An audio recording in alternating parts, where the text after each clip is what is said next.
Moves to fill the 12 vacant seats in the council chamber will begin in earnest on Saturday. The town clerk, Barry Lewis, will call for people wishing to vote to ensure they're on the electoral roll. They have until the 4th of next month to do so.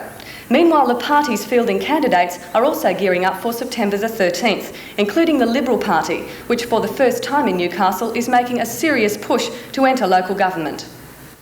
Val Samuels is the regional president of the Liberal Party.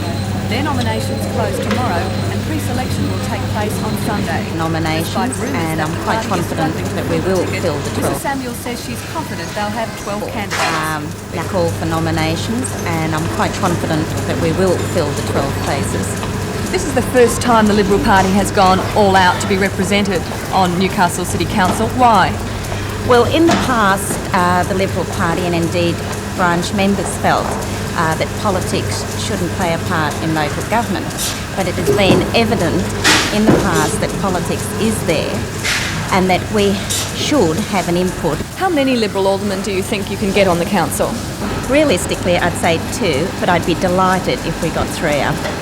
The Labor Party has already selected its 12 candidates. They'll be led by the party's Lord Mayoral candidate, John McNaughton. The Labor Party is in the process of determining its election policies. Mr McNaughton gave this preview. In general terms, we're looking at 2 groups of policies. One is the overall policy for the whole of the city, things that affect us all, and the others are specific policies that affect each little area.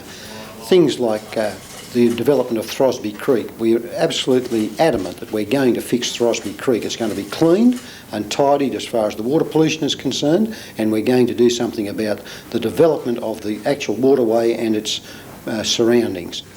The Citizens Group is meeting at this moment to determine its 12 candidates. 15 people have nominated, so members are now in the process of reducing this number by 3. And 2 early non-members.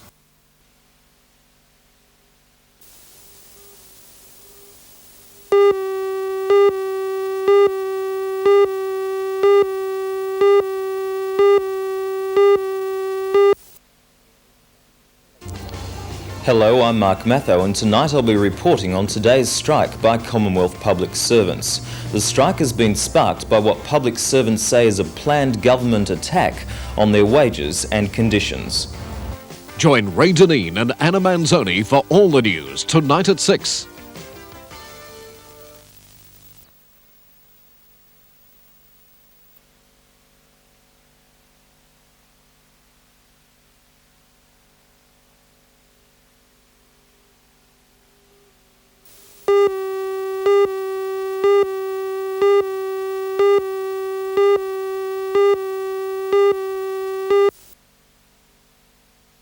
APSA members will be having a separate motion at the end of these motions here. So just to reiterate what Barbara said at the beginning of the meeting.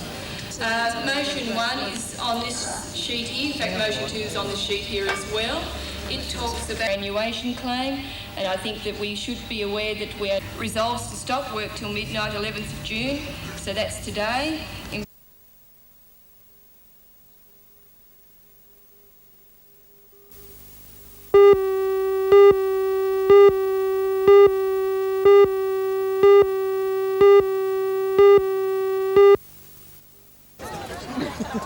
Newcastle, playing in the White Strip, desperately needed a win today against Apia Leichhardt. The local team is sitting in the middle of the NSL point score, in danger of losing touch with leaders Sydney Croatia and Sydney Olympic. Croatia had given Newcastle a soccer lesson last week, winning 4-1, and erasing the pleasure of Newcastle's recent 5-1 win against Sydney City. Apia Leichhardt have done no better this year, lying just below Newcastle on the table with more draws than wins to their credit. Unfortunately, this match did not improve things for either team. After a lacklustre first half, Newcastle changed up a gear, but repeated attacks on goal resulted in nothing but frustration and a 0-0 draw. Next week, Newcastle faces competition frontrunner Sydney Olympic.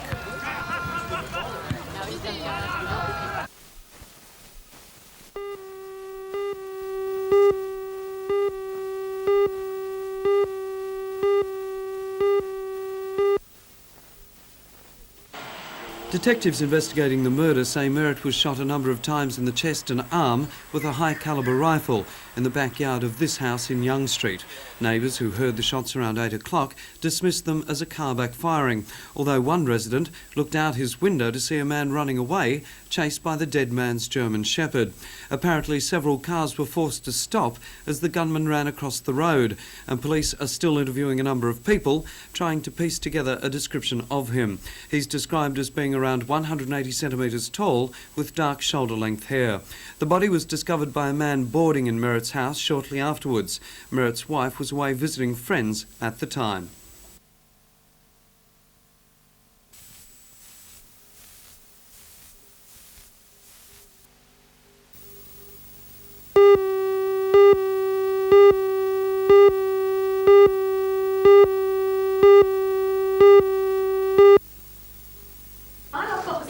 Any illusion that the art gallery is a quiet place to be on a Sunday afternoon was shattered when about 1,000 children gathered with their parents for the party. Guests of honour were NBN's Big Dog and Kelly, who kept the partygoers transfixed with games and mimes. For some children, it was the chance to get close enough to cuddle their favourite furry friend. The party was organised to mark the opening of an exhibition of Australian book illustrations. The 78 works were created by Australian artists between 1910 and 1950 and can be found on the pages of some of our best-loved children's books. They include The Gumnut Babies, sketches from Norman Lindsay's The Magic Pudding. This drawing by Peg Maltby is called Fairies Riding a Goanna. Now you can't get more Australian than that. One of the most famous artists in the collection is Ida Renshall Outhwaite. First editions of Fuzzy, Wuzzy and Buzzy and The Road to Fairyland are included in the exhibition. Looking at pictures is demanding, and the children soon worked up an appetite. The art gallery had refreshments on hand to take the edge off their hunger. The exhibition runs until the 17th of next month and gives children and adults the chance to catch up with their favourite illustrations.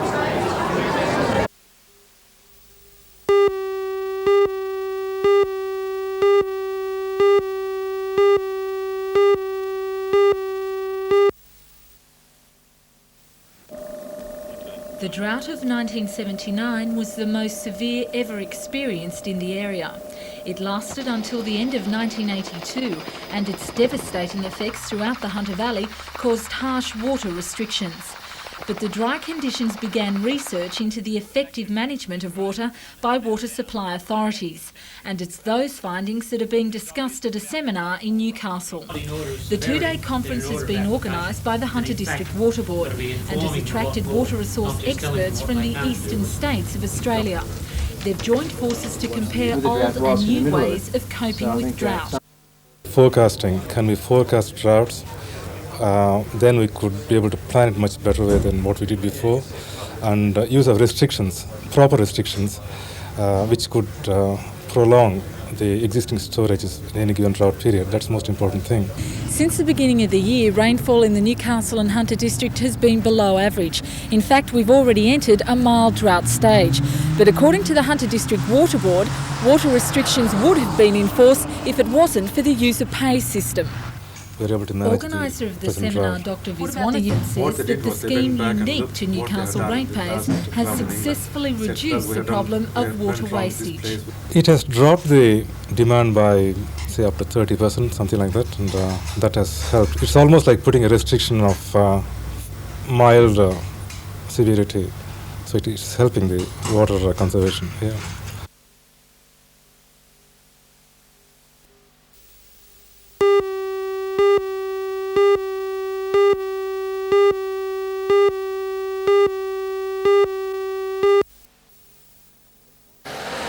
The Australian Democrats are confident that following the September elections, they'll fill at least 2 seats on the Newcastle City Council. In total, the party hopes to field 3 candidates. Number 1 on their ticket, Steve Jeffries, says the name of the woman who will run in 3rd place should be announced within a week. Mr Jeffries held the position of state organiser of the Democrats for 3 years before resigning earlier this year. He says the Democrats have decided to run because of the previous council's performance. Well, we believe that after the performance of the last council, the people of Newcastle are looking forward to an alternative, and we believe that the Democrats can provide that alternative. What sorts of policies will you be addressing? Policies that affect the local community mainly, such things as better services for our elderly citizens, such as Meals on Wheels. Our young people need activities of a night time to get them off the streets. At the moment there's not much for them in the area, and I think that the council can play a more active role in stimulating new amenities for young people. Do you think you'll attract a lot of the Labor voters? I believe that a large percentage of our vote will come from Labor voters or previous Labor voters.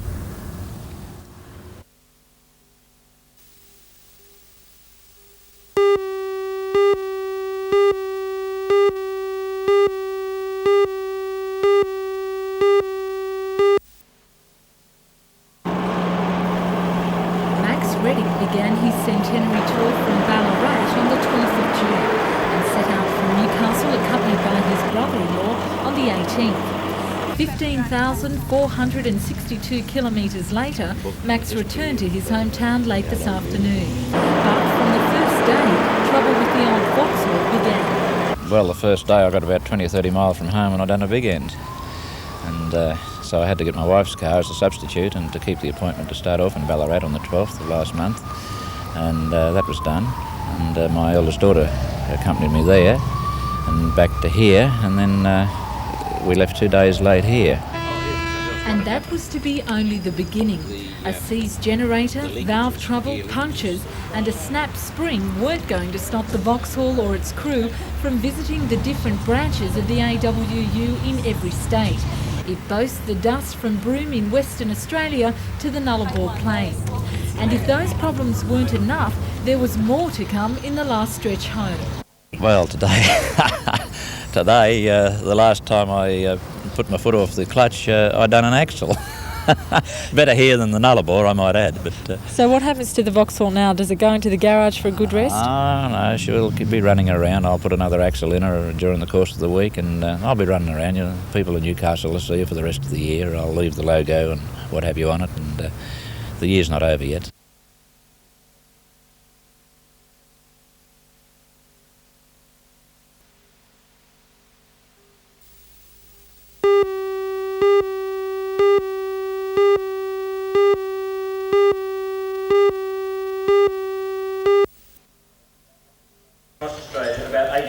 The Minister issued a challenge to the businessmen at the meeting today to capitalise on the $340 million government investment in the region through the Sydney to Newcastle road link. I'm not being extravagant when I say that it is the greatest development in the Hunter region since the decision of BHP to establish here in 1915, because what it will do is to change the economic landscape of this region by moving the largest market in this nation considerably closer to the region. It means the economic opportunities are going to be there. He said it is now up to private initiative to bring new business into the region. When completed, the world-class freeway will enable travellers to complete the trip between Sydney and Newcastle in 1 hour, travelling at 110 kilometres per hour for the entire journey. This, Mr Morris asserts, will bring Newcastle closer to some sections of Sydney than the western suburbs of Sydney are to its central business district. He also claimed that the new freeway would reduce road deaths and injuries by up to 2/3 of the existing toll. On 1984 figures, this would reduce the annual death rate for motorists travelling between Sydney and Newcastle from 33 to just 13. Injuries on the same stretch of road would be reduced from 980 to 350. Financially, the new freeway will save the 18,000 motorists who use the route each day more than $70 million in operating costs each year. He said the road works to the Morisset interchange will be completed by the end of this year, with the Prime Minister and the New South Wales Premier expected to open the Mooney Mooney Bridge in December.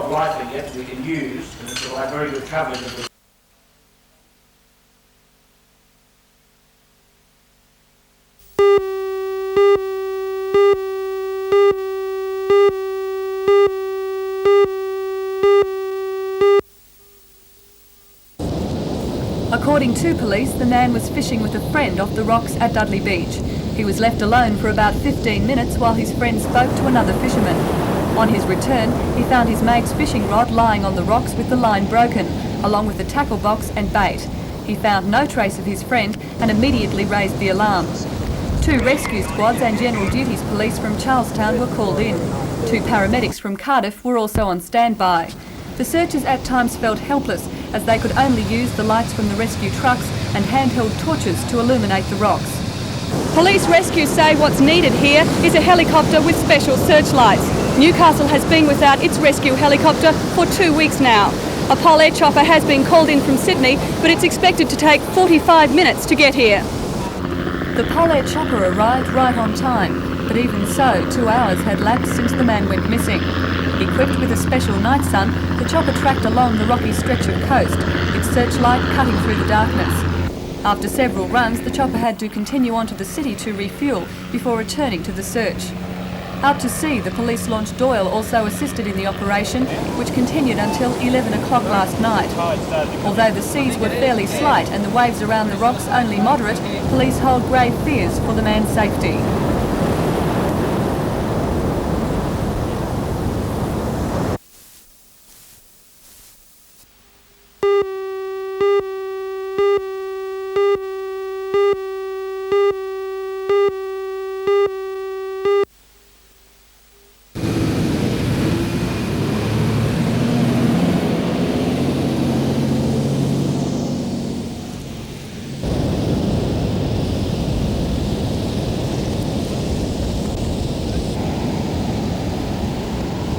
Fairly quickly, man. Sorry? The tide started to come in. I think it is, yeah. Pretty sure the way it's running through here.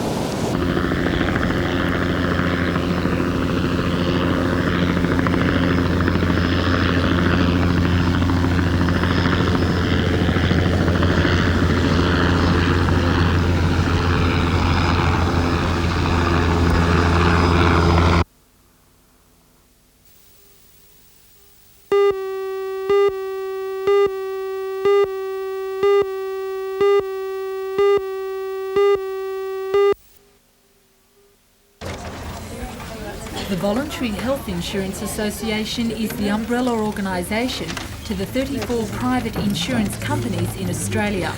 Much criticism against the public hospital system has resulted in an influx of contributors over recent months. According to the Executive Director Russell Schneider, the figure represents more than just a handful.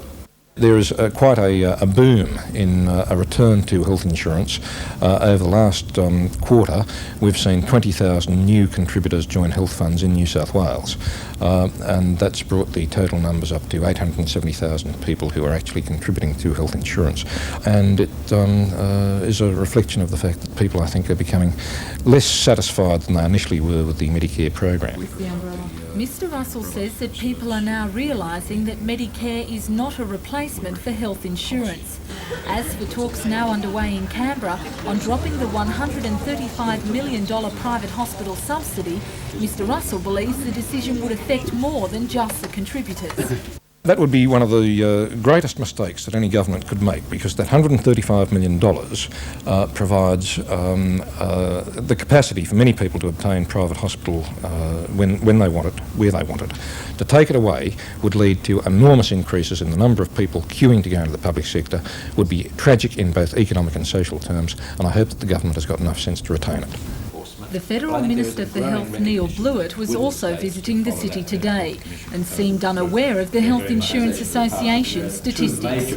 I'm just not aware of those figures. The latest figures I've been given by my department is that for the last 18 months, private insurance has been roughly static. And as for the threat of the private hospital subsidy loss... Well, all I can say about that is, as you know, all of those issues are being discussed in budget cabinets at the moment, and of course people will find out on budget night decisions in that area. However, the Minister did define the Medicare system and who it benefits the most. Upper income people, the better off sections of the society, particularly if they take out private insurance, are paying more. The less well off are, if they've only got Medicare, are paying very much less than they paid under the old system, and in many cases low income people to take out private insurance are also paying less, if you allow, of course, for the fact that over 3 years there would have been increases in private insurance. As well as inspecting local hospitals, Mr. Blewett officially opened the Second Life Education Mobile Unit. A $50,000 sponsorship from NIB has allowed for a more updated and modern version of the original van. The Reverend Ted Knopfs and Chairman of the New South Wales Drug and Alcohol Authority, Brian Stewart, also inspected the drug preventative program that has already reached more than 30,000 children. The concept has created overseas interest. 20 life education units will now be sent to England.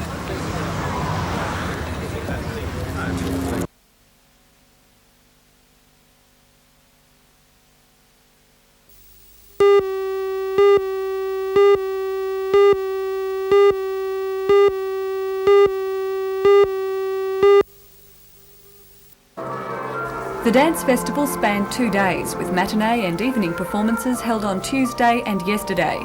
Organisers hope the festival will become an annual event, as it provides an opportunity for parents, friends and relatives to see just how talented the dancers are, as well as giving students something to work towards. 3 schools in the region offer dance elective subjects, but for most, the routines were learnt during physical education classes.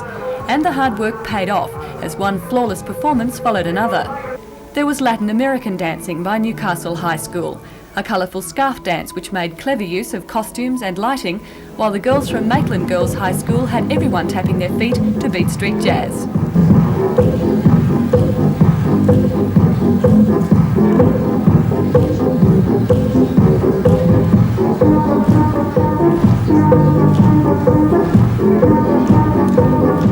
A distinctly international flavour was added with Cardiff North Primary School's performance of a Chinese dance. In all, 19 dances were presented. The participants' enthusiasm was only matched by the warmth of the capacity audience, who were able to enjoy their fancy footwork.